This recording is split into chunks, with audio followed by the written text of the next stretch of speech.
watch everything else on the news on TV. So again, welcome this morning. And as Rod pointed out, he's flying solo, so we are just all very excited for him to share his gifts with us. And so thank you very much for that. I want to give you a quick update about Reverend Karen. I saw her again this week, and we meet regularly. And again, she's doing well, and she continues to welcome all your prayers and your texts. So if you want to text her, you can text her and say hello to her. But she's I would say on the road to recovery as the best as she can be at this point in time. But she's doing well. So thank you very much for that. And right now we're the planned date, just to let you guys know, is the third week in February is when we talked about her coming back. But I told her, I said, let's wait another day, a week or so. We'll see how things are going. And then I said, we'll all still be here waiting for you when you come back. So we want to make sure that you're ready to come back. So just know that we are looking at that. All right. Another announcement is our business meeting is the first weekend in March on that Sunday. We really need everybody to be here for a quorum. Well, we have a couple opening positions that we're going to be filling for the board. So if you can be here on that Sunday, and we're going to go over some information about the church and do a review for 2021. Again, that's the first weekend in March. And then also want to tell everybody that we went to the breakout room yesterday, and it was a great experience. We were put into this mine shaft, and they gave us hard hats. We all thought it was kind of funny, but believe me, by the end of the thing, we knew why we had to wear them, because every 5 minutes I kept hitting my head on the ceiling. And so, but it was a great experience. Eddie put it together. And we really went and had breakfast and went afterwards, so we had a good time. And so I'm just putting the plug out there for other men out there. There's room for more. So we are starting to have a good time. So I'm not sure what the women are doing, but that's what the men are doing. Anyways, all right. So again, we come together every Sunday to remember our truth, that we're whole, perfect, and complete. And so that's why we come here, to remind ourselves of that, so we can carry that out through the rest of our week and to the rest of the world. So let's just stay in that place today and every day. So I want to start with reading our vision statement. So if we can read our vision statement together. We are a loving, joy-filled community honoring the many paths to God as we learn and live the science of mind principles.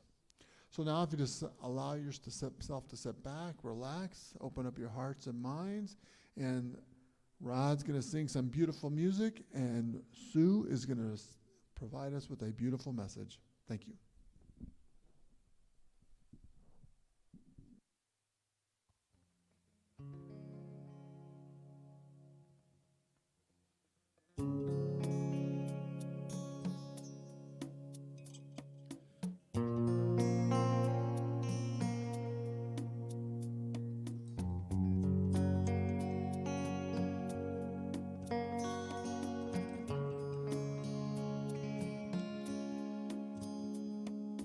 I will make a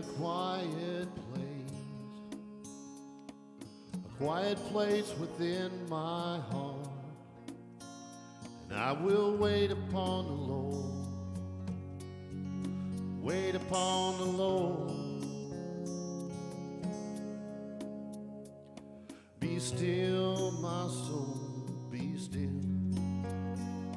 be still, my soul, be still. Be still and know.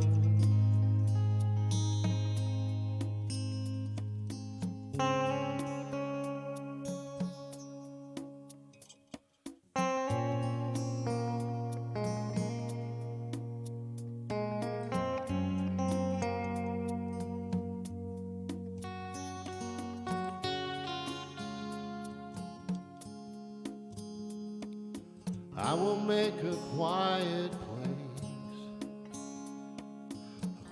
place within my mind. I will wait upon the Lord, wait upon the Lord. Be still, my soul, be still, Be still, my soul, be still and know I will make a quiet place within my life, and I will wait upon the Lord, wait upon the Lord. I will make a quiet place.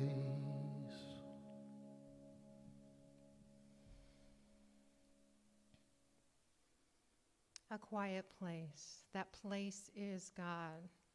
That place where God resides in each one of us. That infinite presence, that sweet spirit that exists in every living thing, every inanimate object. It is everywhere. God is that infinite presence, the expression of love and peace and joy. And knowing this, that this infinite presence is everywhere, that we are one with the divine, that infinite presence exists within us as we are the divine expressions of that perfect God. And on this day, I am so grateful, and I bless this beautiful Sunday at West Valley Center for Spiritual Living, knowing that this is the beautiful day where we all come together in joy and peace and love. And I bless Rod with his beautiful music, as his music touches our hearts and souls. And I bless Sue, knowing that her words are from God, as she expresses that message of God, giving us the perfect message. And I bless each one of us in this room and all those who are not present with us today. And with great gratitude, I release my words into the law, knowing that it is already done. It is so. And I let it go and I let it be. And so it is. My reading today is from Keys to Wisdom by our founder, Ernest Holmes. You don't? I don't know that. It's a little one. The divine intelligence is the government of our affairs. Each has within himself this guide to truth, to reason, to beauty, to right action, to certainty, to peace. We are surrounded by infinite intelligence, an intelligence which is great enough to encompass the past, to understand the present, and to be father of the future. It is the cause of everything. Our own intelligence is one of its activities and is one like nature to it. Let's take a moment to just soak that in.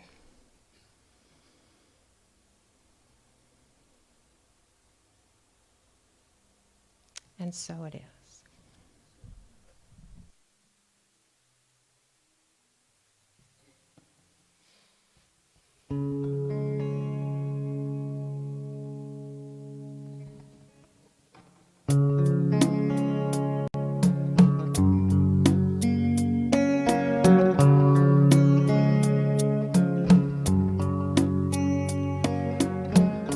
Imagine there's no heaven. It's easy if you try. No hell below. Above us only sky. Imagine all the people living for today.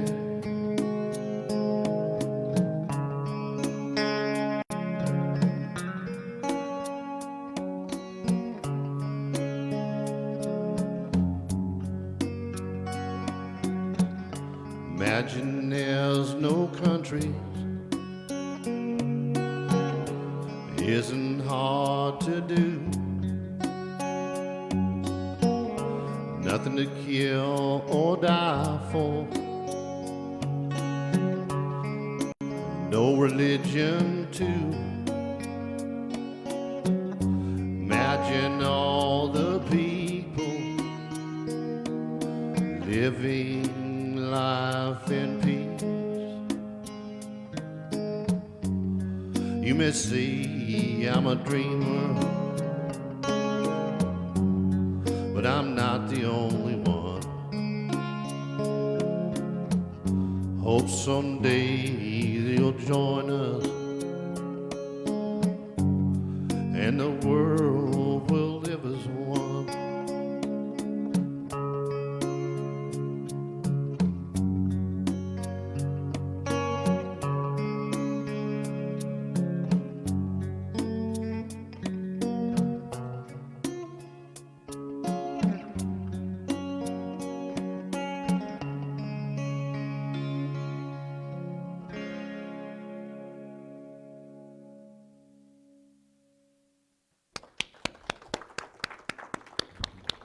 Thank you so much, Rod. So you can turn me down just a little bit. So just so that you know, Rod is here with 45 minutes notice, tops. Cerise was going to be here today. She's not feeling well. And so she called me, and we called Kathy, and Kathy was on her way already, I think, to somewhere else, and Rod has jumped in. So thank you, thank you, thank you. It's always a treat. So, good morning, everyone. I'm Sue Witter. I'm one of the practitioners here, and now moving into a position of being a ministerial intern because I'm actually have begun ministerial school, which has been an interesting process. So, I'm thrilled to be here today, and I will tell you, I'll give you a little sort of a warning sticker. My dog ended up in the emergency room yesterday, and I ended up having to take her to a different vet place and have surgery last night. So as I was leaving the vet hospital at about 1, I caught my image in the mirror, and I went, in my rearview mirror, and I went, oh my God, I've let people see me looking like this. I wanted to go in and apologize, but so I'm waiting for a call from the vet hospital to let me know that she's ready to come home. So if I disappear quickly, it's because Cheryl has gotten that call for me, and I am on my way to pick her up because she's 16 and she shouldn't have to be in the hospital too long. Anyway, so that's what's going on. I'm cooking on just a little bit less sleep than I normally do. So if I don't track too tight, I apologize up front. So anyway, so the last time, my talk title today is Listen to Your Life. And the last time I talked, it's a quote from the same person. It was, is the life I'm living the same life as the life that wants to live in me? That's Parker Palmer. And it is from a book called Let Your Life Speak. It's a very good little book.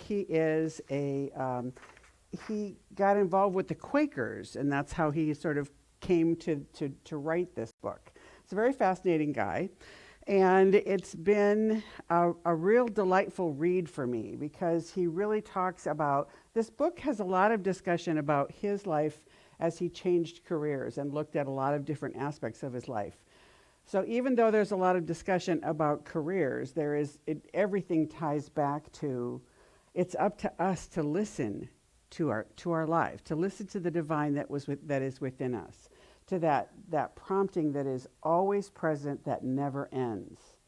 And so it's about being able to really see that the divine that is in me is absolutely unshakable and unstoppable, unchangeable, and it isn't removed. It is truly always present. And that my job, more than any other single job, is to listen. Listen to that still small voice. Sometimes it gets a little louder. And usually it gets a little louder when I'm not listening. So it's usually lovely and nice, and it's very, it's very easy to hear, but it's not necessarily easy to follow, always. And so there have been things going on in my life that I can tell now looking back. I've had the opportunity to listen to it on multiple occasions, and it's an intention that I set, but I didn't like the avenue that it was showing up in. It's like, no, I don't want to have to go that way. I want it to go this way. I want this to happen like this. No. And so the voice gets a little louder, a little louder, a little louder. And so my life has gotten a lot of opportunities to change. And it's given me a good lesson, again, that says you can listen to your life when it's nice and peaceful and quiet, or you can wait until it wakes you up. It's much more fun, trust me, to listen to it when it's nice and quiet. But for me, the premise of this talk is you really have to believe that God is in our DNA. And there was a person who described that as DNA as divine nature's attributes. That's what's in our DNA. And sometimes we struggle with our humanity. And a lot of what Parker Palmer talks about in this book is being at peace with the humanity of your life. To know that just because something is happening doesn't mean you've done something wrong. It's very easy in our philosophy to kind of get caught up in, I've set this intention for things to be good, and here's what's happening. And at times we want to just jump right to that spiritual bypass where it's all good, it's all God, it's all good, it's all God. It is all good, and it is all God. But it's important to look at where you are. Ernest Holmes says, look the discordant fact in the face before you turn to the truth. And for me, the example is if I want to drive to pick up my dog at Cave Creek and 101, I need to know where I am. I did a bad job of that last night at 1 o'clock in the morning. I got on the eastbound 101 and it took me it seemed like forever to figure out how to get off 101 back in Scottsdale and turned around and come back. So if you don't know where you are, you'll do what I did last night. You turn down the highway and you go, this is the wrong direction. I wasn't even looking at the signs. I was just going highway. So you have to know where you are. And sometimes, I don't necessarily like where I was. And that's okay. That's okay. That it's okay to have things not be perfect in your life because we're human. That's a part of the human condition. People you love get sick. You don't have control over that. I don't control the government, clearly. If you knew my views, you would clearly know that I don't control the government. We don't control, there's many things in our life we don't control, and even in our intimate relationships, right? I'd love to be able to tell you that I could control my husband's behavior. Anybody who has a significant other knows that works really well, huh? So there are all kinds of things in life that our choice that we make. So my choice that I make is I love my husband. I absolutely adore him, and whatever his choices are his choices. And my job is to learn to respond effectively. Because Greg Bear, Real Love, he said something once that I just loved. I took all of his classes. I have more certifications than you know what to do with. But he was talking about the choices that we have in life. And he said, you have basically 3 choices. And he uses the word pig not as a person, but as a kind of an unpleasant experience. And we're sorry to pigs everywhere. But he says, you can live with the pig and hate it. You can live with the pig and love it, or you can leave the pig. And really, basically, those are your 3 choices, right? Live with it and hate it, live with it and love it, or leave. And so when we're in a situation in life where things are going on around us that we don't have control over, and bless you, Ralphie, it's not that you've done anything wrong, but you're just, unfortunately, the brunt of the example. If he's done something that I don't like, those are my 3 choices. Well, I love him, so the other 2 don't count. And that's a part of then how we learn to adjust our lives, right? Life does not always go exactly as we expect it. So what do I do then? What do I do when life doesn't go the way I want it to go? the first thing I have to do is accept the discordant fact. I have to accept that I should have gotten, that I was on Cave Creek going in one direction when thought I was Cave Creek going in another direction. I have to know where I am. I have to believe where I am. I have to accept where I am so that I can then plot a new course to where I want to go. And that's not always easy because as humans, we want everything to be nice, neat, predictable, certain, in a pretty little package. And if it isn't, our mind begins to make up stories to try to make it so. And the stories that your mind makes up have nothing to do with accuracy. It just has to do with making up a story that makes it fit for us. So it's a part of the process to be able to listen to your life is you have to listen to all of it. And I know when I first started studying of my science of mind, one of the things they said was, how do you know what you believe? Answer, look at your life. If you look at your life right now, it will tell you what your beliefs have been, what they are in the moment and what they've been. But that's all they are. They are changeable. The beauty of this philosophy is you have a new choice. So if you look at your life and there's an area that you don't necessarily want it to be that way, you get to make a new choice. Sometimes it's valuable to go in and look at what your old belief is, and sometimes what Witter taught was if you take out a bag of trash to the corner for the trash man to come pick up, you don't dig open the bag and go, I know this has eggshells and coffee grounds on it, but do I want this piece of paper? This one's stuck in an ice cream container. Do I want that? No, we just tie it up and take it out. And I really believe that if we need to know what's underneath something, we'll know. We will have the opportunity to learn. But a lot of times I'm willing to just say, this hasn't worked. I'm not happy with the outcome. That's one of the things that I think is really important. Rather than to judge something as good or bad, right or wrong, hard not to do that, but what I try to do is say, this has happened. Do I like the outcome? If I don't like the outcome, then I need to change the behavior or change the thought. If I like the outcome, then roll with it. Do more of it. So that's my answer to should or shouldn't, can, can't, all of those judgmental phrases is, do I like the outcome? That's a much less emotionally charged way to respond. Do I like the outcome? No. Okay, what are we going to do? So that's a part of listening, in my opinion, a part of listening to your life. To be able to listen to it realistically, to be able to listen to it without judgment. You know, mindfulness, the definition of mindfulness is to be fully present in the moment with all of your faculties in the same place without judgment. And a lot of us can go, I was good right up until that without judgment. Then I kind of get a little trouble. So the process is to be able to say, if I'm listening to my life, what is my life telling me about where I am in this moment? And then if I'm quiet and I listen to my life, it will also tell me what I want to have unfold.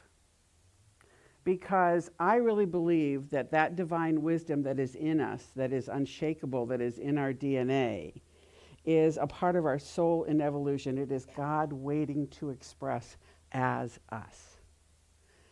And Spirit has created us out of itself. Ernest Holmes talks about that all the time. And the divine urge is constantly pulling us forward. I don't believe the divine urge ever is tugging us back. It's tugging us to something new, something greater, some expression of you that has been wanting to get out that for one reason or another hasn't. Maybe it hasn't come out because it's not the right time. Maybe it's because you've been in resistance, whatever it is. You know, it's like I laughed in my first all-day class for the regional ministerial class. They have this little welcoming ceremony because it was my first class. And they ask you to tell a little bit about yourself. And it's like, it only took me 35 years to end up in ministerial school. And I've known for 35 years that's what I needed to do and where I needed to go. But it took all that happened to me to get me ready to do that. So I can beat myself up and say, why didn't you do this 30 years sooner? or at least 15 years when people began to tell you loudly to do that and you ignored them. I could beat myself up about that, or I could go, it took what it took to get me where I am today. And that was a really hard lesson for me to learn over the years, is to be able to say, what if it really is unfolding as it should? There is a poem called Desiderata, which is one of my favorite poems. Max Ehrlichman, I think is how the name is said. And one of the lines is that no doubt the universe is unfolding as it should. And that's really true for me. I really believe that that divine urge that's tugging me forward is always tugging me forward. And it's just my job to relax enough. You know, we say what you resist persists. And there's a teacher that I've studied with a few times, Shauna Shapiro, and she said there's a formula for that. There's a difference between pain and suffering. Pain is a part of life. Suffering is something altogether different. She says suffering is pain times resistance. Pain times resistance equals the amount of suffering you have. And so for me, when I think about listening to my life, one of the keys has to do with if there's resistance. If there's resistance. If there's resistance, that's probably more than anything the biggest cue for me to say stop. Stop and look and listen. Just like the little kids crossing the street. Stop, look, listen. So resistance is both kind of aggravating and a gift, because it is one of those ways that tells us there's a new way to look at things. So Ralph Waldo Emerson says, what lies behind us and what lies before us are small matters compared to what lies within us. It's one of my favorite Emerson quotes. So in that process of learning to listen, I really believe that our soul is always in evolution, that our soul is always constantly moving us forward, pulling us to a greater expression of God, pulling us to a greater expression of who we are. It is always expanding. It is never contracting. God's energy is never contracting. And if I'm kind of stuck somewhere, I've learned over the years, my job is to stop, breathe, and expand, because the answers are always in the expansion. So I believe that our soul is always looking to expand us, to grow us. And there's a beautiful song by Karen Drucker called The Call of Something More. And in it, she uses a line that I believe is attributed to Michael Beckwith. And that is, pain pushes until the vision pulls. And I really believe that in my life, as I've looked back, that's pretty true. Pain pushes until I have a clear vision and let it pull. That's why we talk a lot about having a vision, about having that understanding of what our heart desires in this moment. Because the vision pulls, and it's much nicer to be pulled by the vision than it is to be pushed by the pain. But neither is good or bad. One is more enjoyable for me. And it's like, do you like the outcome? That's the question. I like the outcome of when vision pulls. It's a lot nicer. But even then, it can be pulling me to something that's a little scary. But it's still easier when I know that the vision pulls. So for it to pull, I have to have a clear understanding of what that is, which is why we have so many classes and so many workshops that talk about learning to go within and identify what's in our heart. So again, Parker Palmer from Let Your Life Speak. He says, her true self, when violated, will always resist us, sometimes at great cost, holding our lives in check until we honor its truth.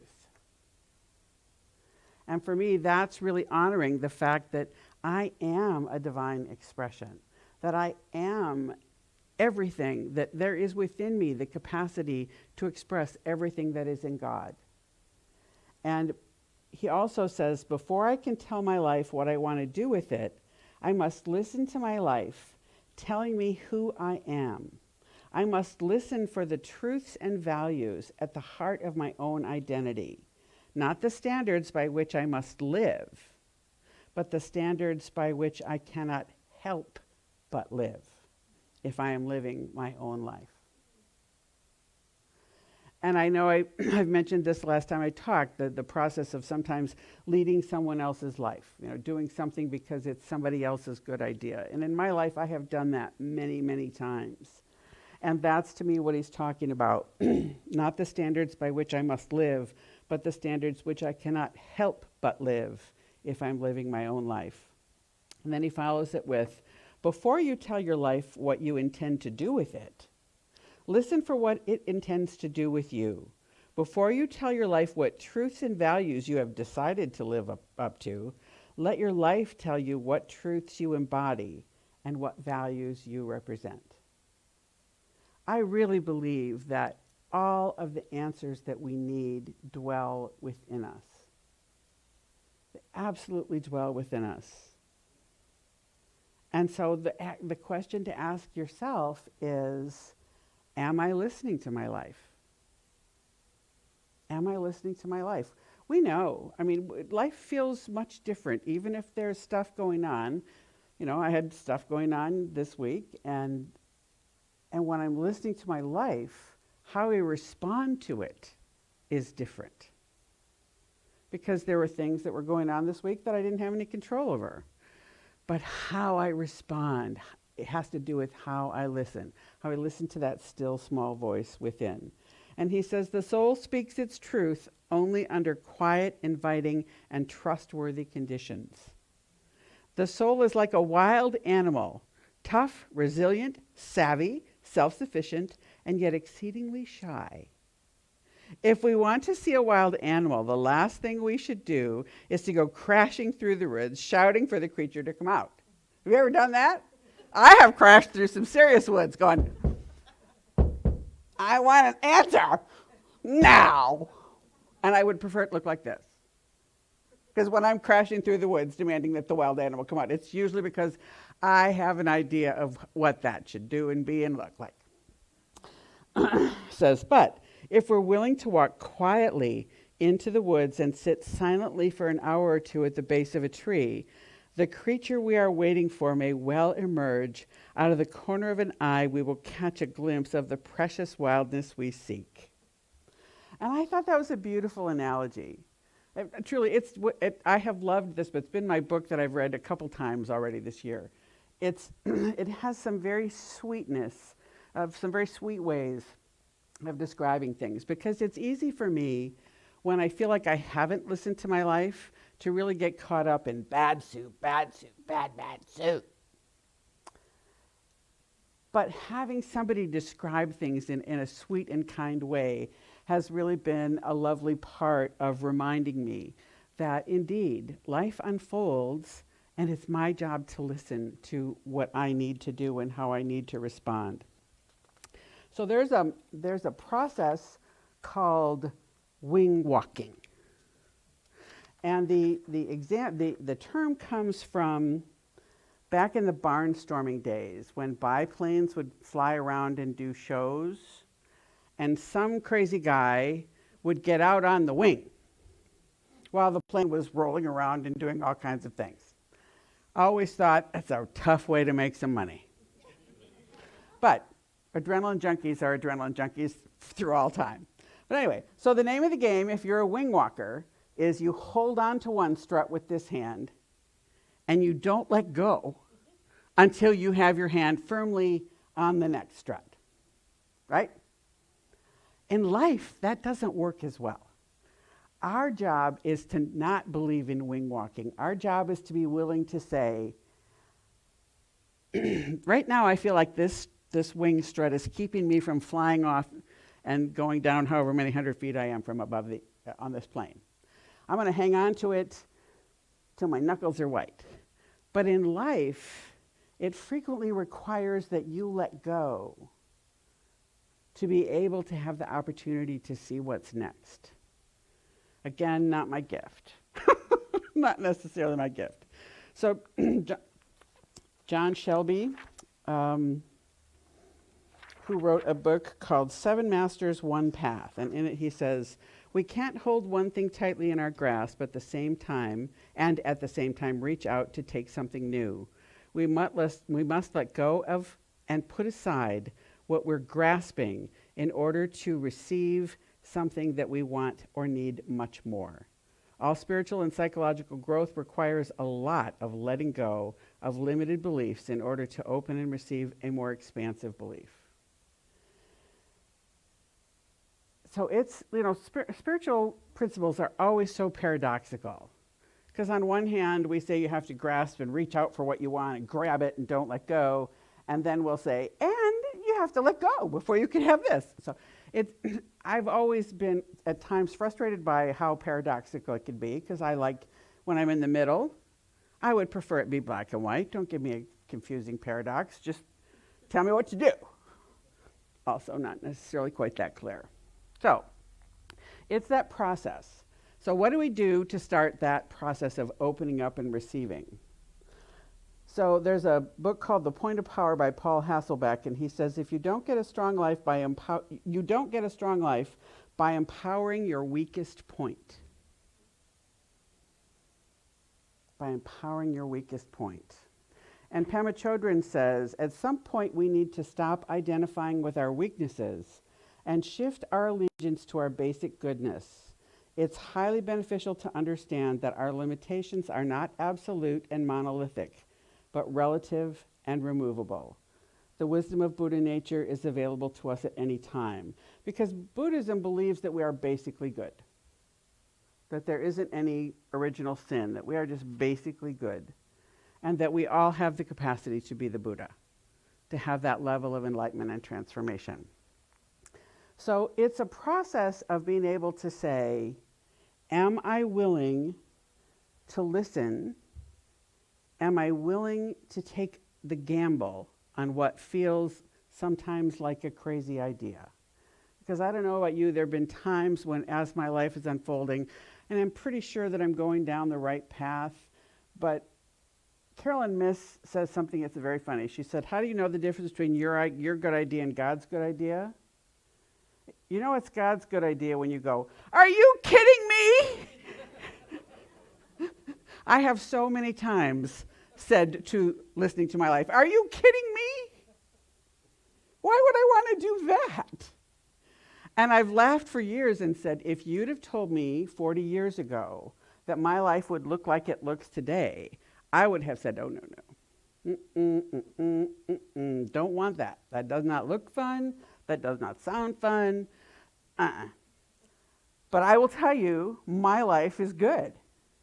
It is, but I didn't have the information then that I have today. So it's trusting that process, that it's unfolding as it should. And so what do we do about that? How do we do that? Well, one of the things that's really important, I believe, is we keep counsel with someone. Practitioner, a minister, a therapist, I don't care who it is, but you have someone in your life that loves you exactly the way you are, which may or may not include a therapist then at that point, who can see you the way you are and accept you right there. And I believe that practitioners and ministers are powerful people to have on your side because they also know the power of prayer. So I was supposed to meet with Reverend Karen yesterday afternoon, and I called her and said, sorry, I'm in the vet hospital.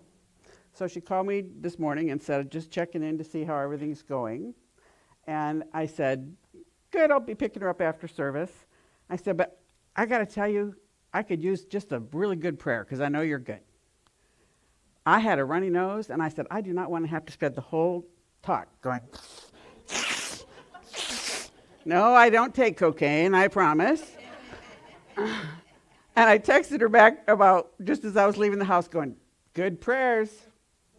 For whatever reason, my nose wasn't runny. Was it prayer? Who knows? But, it's that willingness to be able to say, am I willing to just reach out, whether I think it's stupid or whether it's big? Am I willing to keep counsel with someone? So I did do an interview with a minister about a handful of different things for my last class, and one of the things when I asked this minister, what do you think is the most important thing a new ministerial student should know? And his answers kind of surprised me, but one of them was, every minister should always have a therapist, a practitioner, or someone they speak to on a regular basis. And I went, amen to that. Now, I happen to have kept counsel with this minister for many, many years, probably 20 years. He's been the person that I have a monthly appointment with, no matter what. But being able to reach out and ask for help, it's really against our nature. It really is. But to be willing to reach out, that's what's important, because we need to remember, Ernest Holmes says, the spark which burns at the center of our own soul is caught from the living and eternal flame of the Spirit. That it is always present, that there is nothing that we can do to stop it. It is about embracing our life for all that it's worth, for that which we think is good, for that which we think is not good. To really being willing to see and look for the expression that many of us say but have a hard time believing when things aren't going our way, and that is, it's all good and it's all God. And that means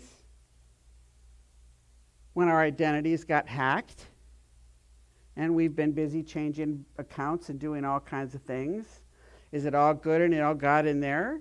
You know, when I was sitting in the bank, didn't feel so much. But the truth is that the circumstance isn't the issue. That's life. That's life happens. It's how I respond. And sometimes I do well, and sometimes not so well. But that's what it's about. Even then, it's to be able to say, there's as much God in me when I feel like I am just, my hair's on fire, my fangs are dripping, and I want to just you people myself into the, it's like, what is wrong with you people? There's as much God in me in that moment as there is today.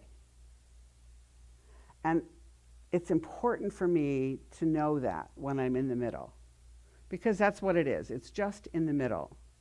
To allow yourself to just be in the middle. So in the section called The God of Reality, Palmer says, the God I know does not ask us to conform to some abstract norm for the ideal self. God asks us only to honor our created nature, which means our limits as well as our potentials. When we fail to do so, reality happens, God happens, and the way closes behind us. And that's when there's a difference between the way and the truth about me. But it's about being willing to say, can I love all of me?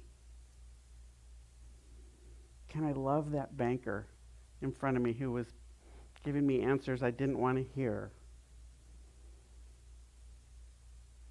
Can I love everything about me? Sometimes yes and sometimes no, but that's the ideal.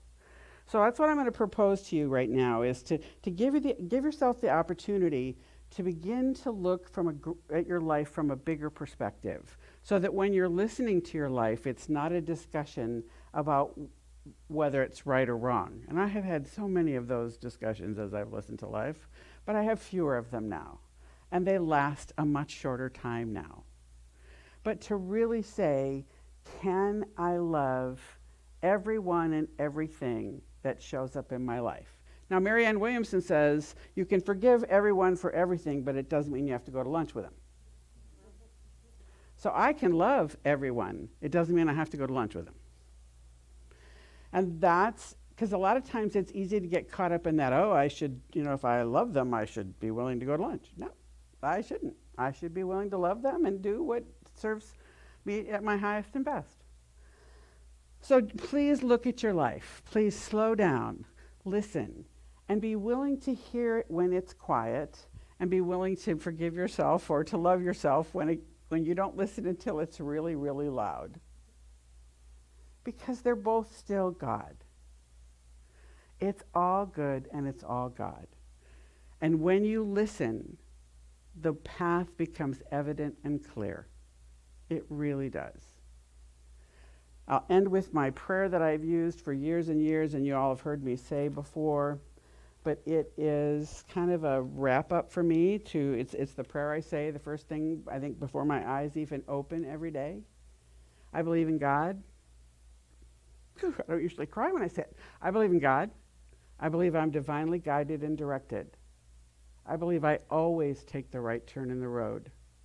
And I believe God makes a way even when I see no way. For this, I'm truly grateful. So that's what I wish you all. Have a good week. So let's just take a moment to anchor this in prayer. So if you will, just get comfortable in your chair, take a deep breath, and allow yourself to simply be still. If your mind is busy, allow that busy mind to just still be there, but less noisy, just quieter. Allow your heart and your soul to speak.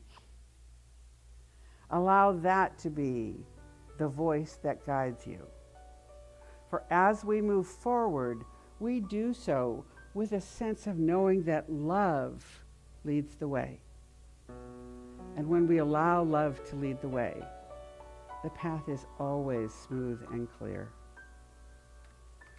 That there is a divine wisdom that is unstoppable, unshakable, unbreakable,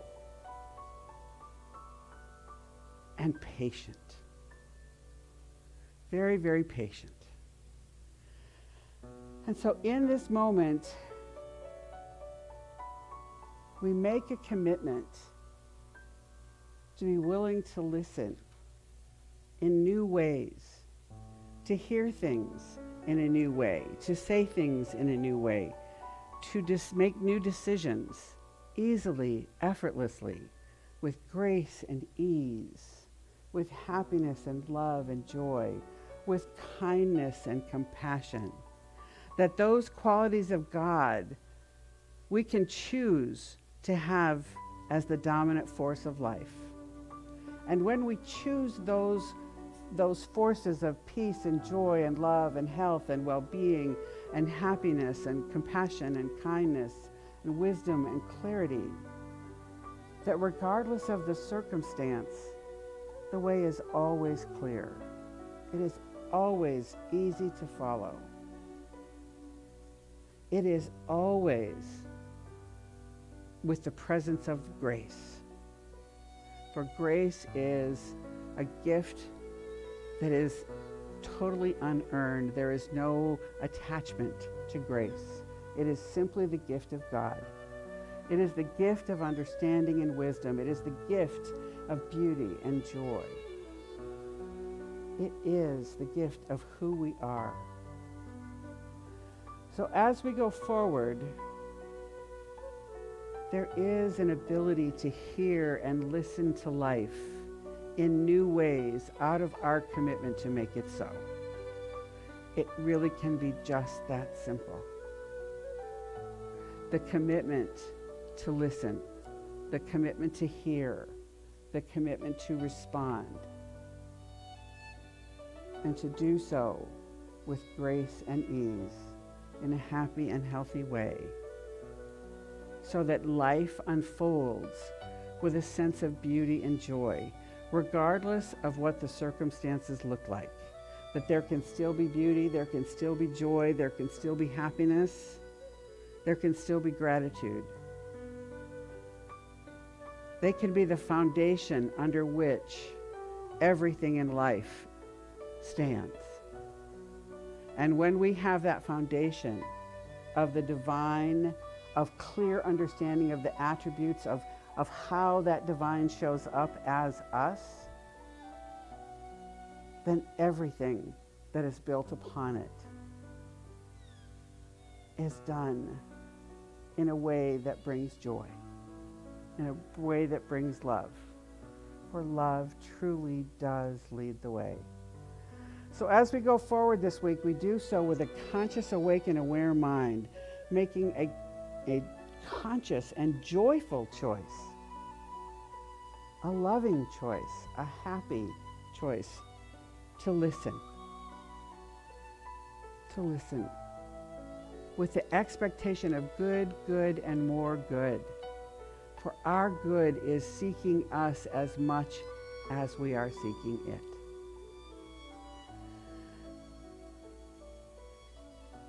So with these words, I am so clear that the wisdom of the divine, the synchronicity of love and law are always in action.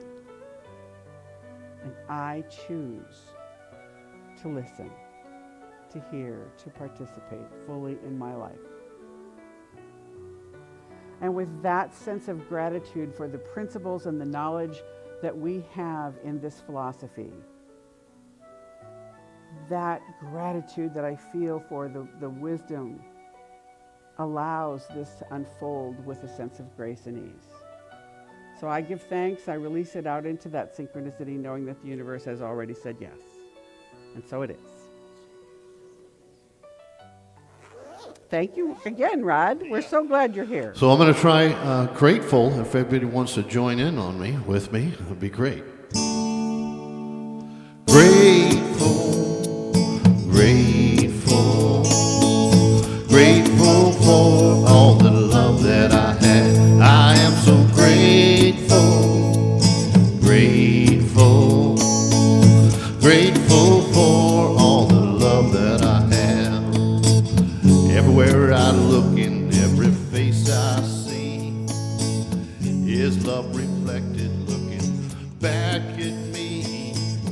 I just give thanks for all the simple things, the joy and peace that gratitude brings. That's why I'm grateful, grateful, grateful for all the love that I have.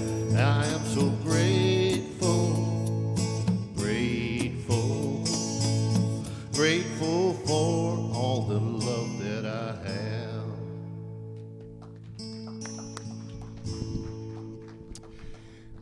And Rod, we are grateful. All right, and we are grateful for you as well, Sue. So thank you, thank you, thank you. So now is the time to celebrate the abundance of our lives and the abundance of our community. But before we say our joyous giving affirmation, I forgot to announce, speaking of abundance, we're going to be opening up Happy Hall again. So starting next week, it's Sunday before Valentine's Day, so I'm sure we're going to have some chocolate in there for you chocolate lovers. So please, if you feel free to come in, and we need to get the community going. And what a great way to start is for Valentine's Day. So I think we're ready to open it back up, and so you can join us there. Also, I want to remind everybody that we have call to prayer up front after service. If anybody wants to come up and pray with the practitioner, that would be great. And one last thing is that we are not passing around the offering plate. I don't know if you've noticed that or not, but I have. But we have black boxes in the back of the room, and you can drop your tithe in that offering box, and we do appreciate that. So let's... I'm going to interrupt you and say you can also use the stewardship program to donate online and to set up consistent and regular occurring gifts. Thank you, Sue. That's what I do, and it's so easy. So let's say our joyous giving affirmation together. I live in a consciousness of good. Divine love blesses and multiplies all that I am, all that I have, and all that I give, and all that I receive. Thank you, God, and so it is. All right, so we have a closing song. If you'd like to stand for the closing song.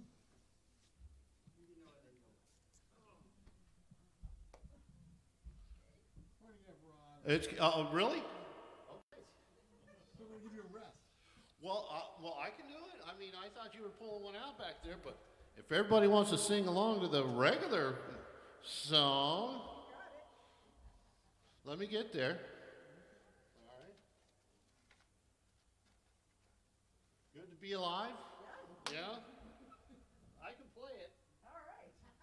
I don't know about singing it. Okay. Let me get my...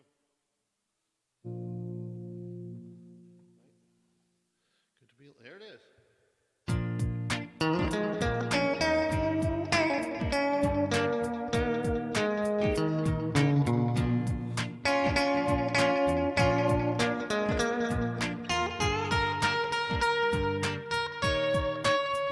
You guys are going to have to help me. Oh, oh, oh, it feels. There we go. You guys got it.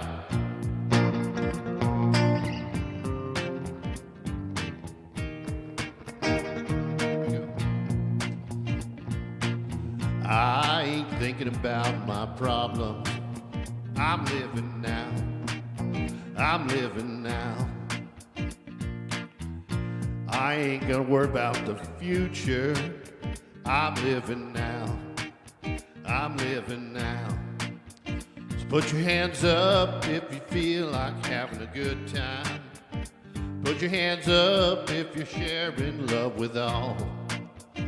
Raise your cup if you're hopeful for tomorrow. Put your hands up if you're ready to have some fun. Sing it. Oh, oh, oh, oh, it feels so good to be alive. Oh, oh, oh, it feels so good to be alive. Feels good, don't it? Ain't got none life to live moment. Keep it going. Feels good, don't it? Feels good, don't it? Ain't got one life but live in the moment. Here we go. Oh, oh, oh, oh, it feels so good to be alive. Oh, oh, oh, it feels so good to be alive. One more time. Oh, oh, oh, it feels so good to be alive. All right, repeat after me. I easily listen to my life. And life is good. Thank you.